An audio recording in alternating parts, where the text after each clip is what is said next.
Welcome to Saras kitchen. இன்றைக்கி நம்ம வீட்லேயே பிளாக் பெப்பர் பவுடர் எப்படி பண்ணுறதுன்னு பார்க்க போகிறோம். நான் 1 கப் ஆர்கானிக் பிளாக் பெப்பர் எடுத்திருக்கேன்.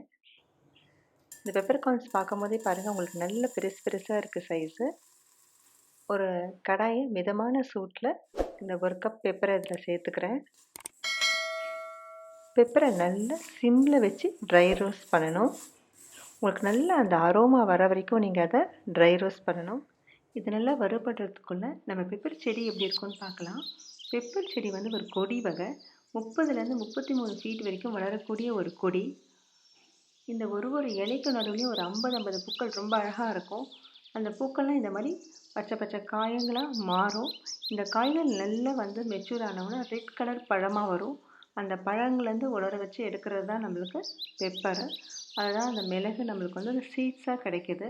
நான் எந்த ஆர்கானிக் ஃபார்ம்லேருந்து இது பெப்பரை வாங்கினாலும் அதே ஃபோட்டோஸை உங்களுக்கு அட்டாச் பண்ணியிருக்கேன். இது வந்து ரொம்ப நல்ல குவாலிட்டி அட் வெரி பெஸ்ட் ப்ரைஸ்க்கு அவங்க பார்சல் சர்வீஸ் மூலிமா எல்லாருக்கும் டெலிவரி பண்ணுறாங்க. உங்களுக்கு வேணும்னா நீங்கள் கமெண்ட் செக்ஷனில் கேளுங்க, நான் உங்களுடைய அட்ரஸ் கொடுக்குறேன். இந்த குவாலிட்டியும் ரொம்ப நல்லாயிருக்கு. ஒரு 6 to 7 மினிட்ஸில் நல்லா வறுபட்டெடுத்து நல்ல ஒரு ஸ்மெல் வருது. இதை வந்து ஒரு பிளேட்டுக்கு ட்ரான்ஸ்ஃபர் பண்ணிவிடுங்க. இந்த ஆர்கானிக்னும் போதே உங்களுக்கு அந்த டிஃப்ரென்ஸ் நல்லா தெரியும். இதனால் ஒரு ரூம் டெம்பரேச்சருக்கு வந்தவொடனே ஒரு மிக்ஸி ஜாருக்கு ட்ரான்ஸ்ஃபர் பண்ணிவிட்டு நல்ல ஒரு கோர்ஸ் பவுடராக, அதாவது கொஞ்சம் கரகரன்னு அரைச்சிக்கலாம். ரொம்ப மாவு மாதிரி வேணாம்.